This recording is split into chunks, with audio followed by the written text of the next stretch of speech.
তোরা দেখুন, আমি এই যে আমের আচার বানাবো। আমি এই যে 3 পদের আচারে 3 পদের আম কেটে নিচ্ছি। এই যে এটা হবে ঝুরি আচার। এটার ভিতরে অর্ধেকটা পেঁয়াজ দিব, পেঁয়াজ দিয়ে ঝুরি আচার। আর এটা হবে মিষ্টি আচার, আর এটা তেলের আচার, ঝাল মিষ্টি। তাই এখন আমি এই আমগুলো কেটে নিচ্ছি। এটা চোচা সুদ্ধা, এটা আমি এখন ধুয়ে রোদে দিব।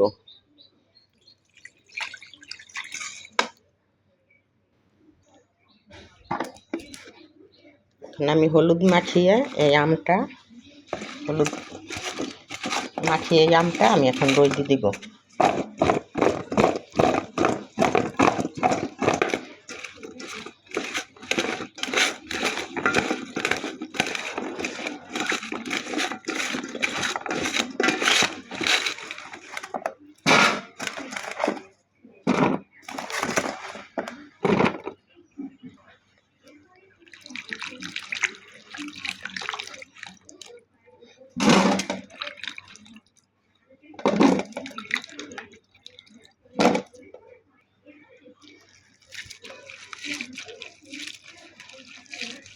বন্ধুরা, আমগুলো কেটে ধুয়ে নিলে আপনার ওই ধোয়ার সাথে কষটা বেরিয়ে যাবে আমের, আচারটা নষ্ট হবে না।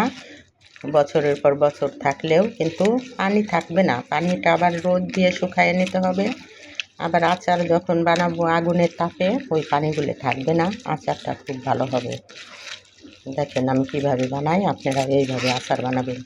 আমি প্রত্যেক বছর এই যে একদম আষাঢ় মাস শেষ, এই সময় আমি আচার বানাই। এই সময় আমগুলি খুব হয়ে যায়, বতি হয়ে যায়, আচারগুলি খুব সুস্বাদু হয়। আমি এই এক বছর করা আচার আমার 2-3 বছর থাকলেও নষ্ট হয় না। আমি এইভাবে বানাই।